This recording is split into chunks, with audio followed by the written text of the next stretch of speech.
Channel में स्वागत है आपका। तो दोस्तों, आज हम इस वीडियो में पढ़ने वाले हैं general principles of prevention and control of cholera. Means वो कौन कौन से सिद्धांत हैं जिनसे हम कोलेरा का प्रिवेंशन और उस पर हम कंट्रोल कर सकते हैं। तो ज़्यादा देरी न करते हुए वीडियो को स्टार्ट करते हैं।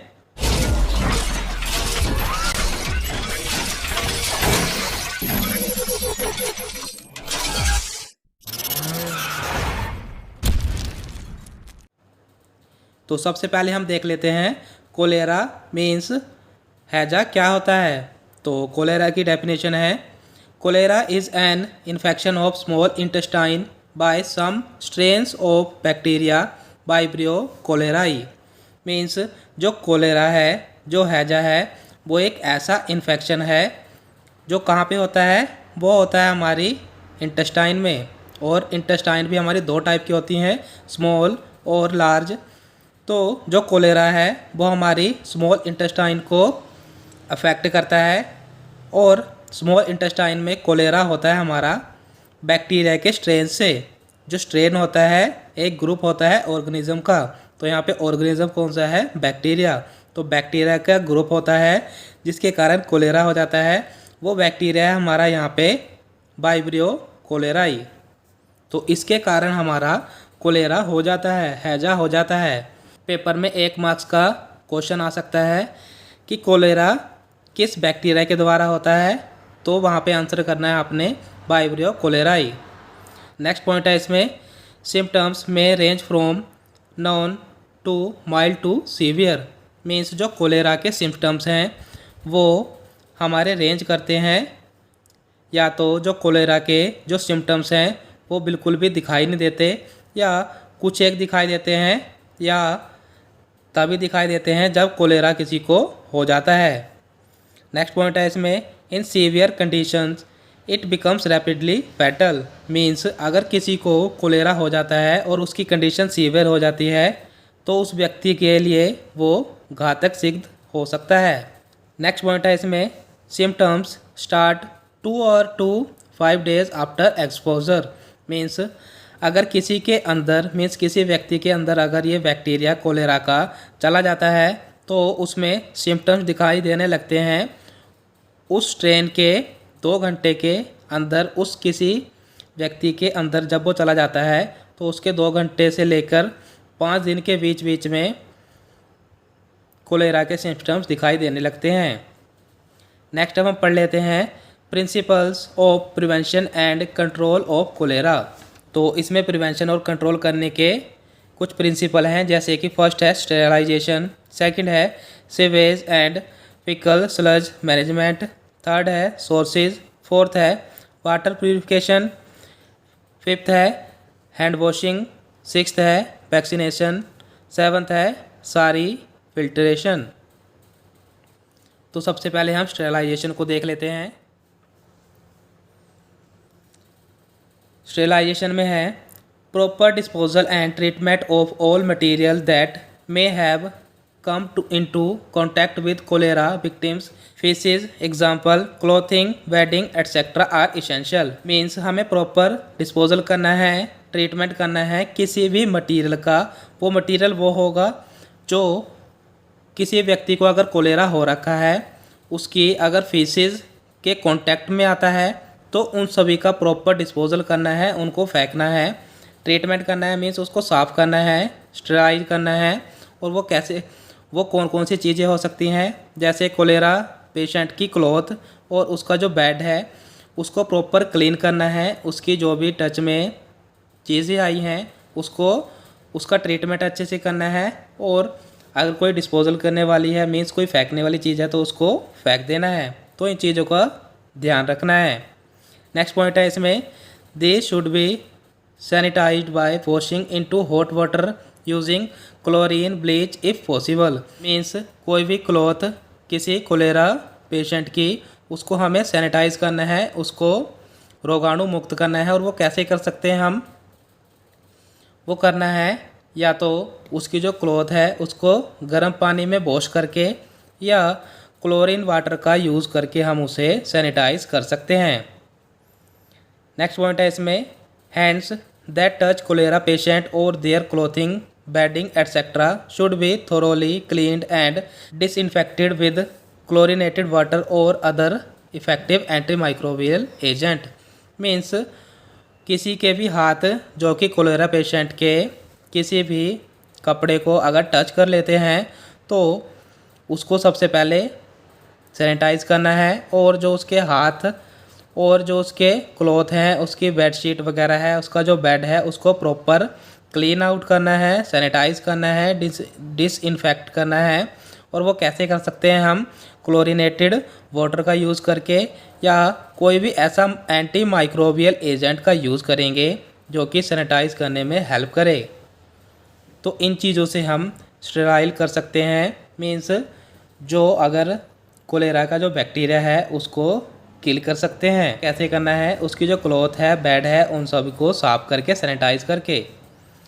नेक्स्ट पॉइंट अब हम पढ़ लेते हैं। इसमें जो प्रिंसिपल है next, sewage and faecal sludge management. तो इसमें देख लेते हैं, in cholera affected area sewage and faecal sludge need to treated and managed carefully in order to stop the spread of this disease via human excreta। Means sewage और faecal sludge management में हमने क्या देखना है कि कोई भी area जो कि कोलेरा से अफेक्टेड है उस एरिया में हमें ये चीज़ देखनी है कि जो पेशेंट है वो खुले में शौच ना करे। सबसे पहले ये ध्यान रखना है। उसके एक्सक्रीटा से ये बैक्टीरिया किसी और व्यक्ति में जा सकता है, तो सबसे पहले हमें इस चीज़ का ध्यान रखना है। और उसकी जो फीकल स्लज है, मीन्स जो मल वगैरह है, वो भी बाहर ना जाए, इस चीज़ का भी ध्यान रखना है। नेक्स्ट है, provision of sanitation and hygiene is an essential preventive measure. हमें सैनिटेशन का ध्यान रखना है, हाइजीन का ध्यान रखना है। सैनिटेशन मीन्स स्वच्छता और हाइजीन मीन्स उसकी पर्सनल हाइजीन भी यहाँ पे आती है। तो कोलेरा को रोकने के लिए सबसे ज़्यादा मेजर रोल प्ले करता है। नेक्स्ट पॉइंट है इसमें, open defecation, release of untreated sewage और dumping of faecal sludge from pit, latrines और septic tanks into the environment need to be prevented. अगर हमें कोलेरा के बैक्टीरिया को फैलने से रोकना है तो हमें क्या करना है?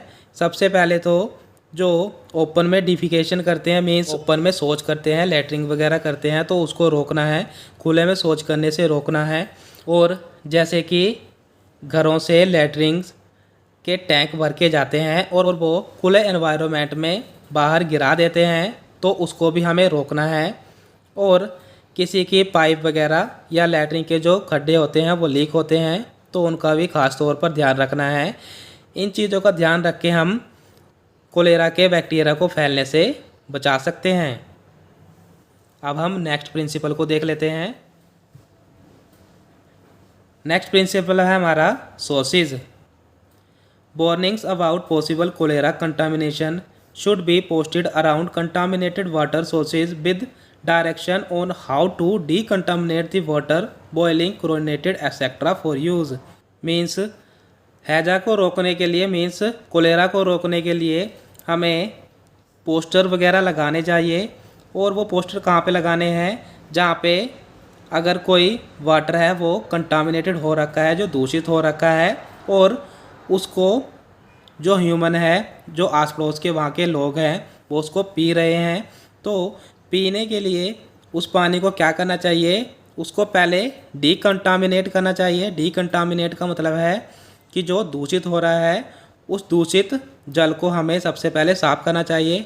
और वो साफ़ कैसे कर सकते हैं? हम उस वाटर को बॉईल करके और उसमें क्लोरीनेशन का यूज़ करके, मीन्स जो क्लोरीन्स होती है उसको मिला के भी हम पानी को साफ़ करते हैं, पानी को साफ़ कर सकते हैं।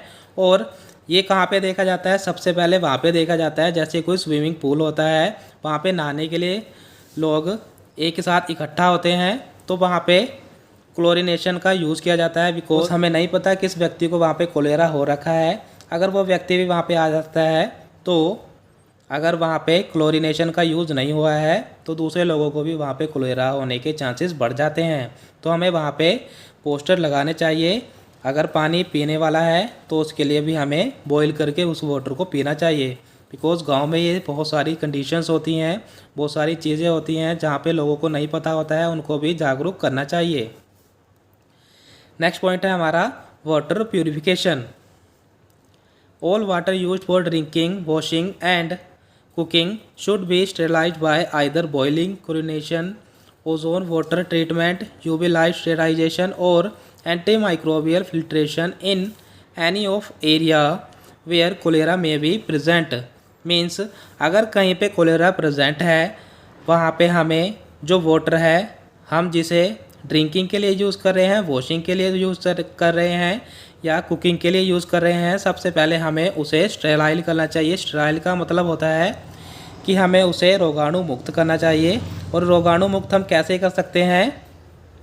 उस वाटर को बॉईल करके उसमें क्लोरीन मिला के या ओजोन वाटर ट्रीटमेंट का यूज़ करके, या एक और मेथड आता है हमारा यूवी लाइट स्टेराइजेशन का यूज़ करके, या हम ऐसा कोई एंटी माइक्रोबियल फिल्ट्रेशन का यूज़ करें जिससे हम उस वाटर को साफ़ कर सकते हैं।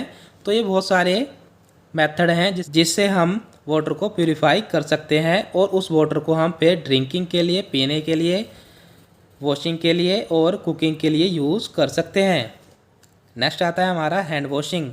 हैंड वॉशिंग विद सोप और as after using a toilet and before handling food और eating is also recommended for cholera prevention by WHO।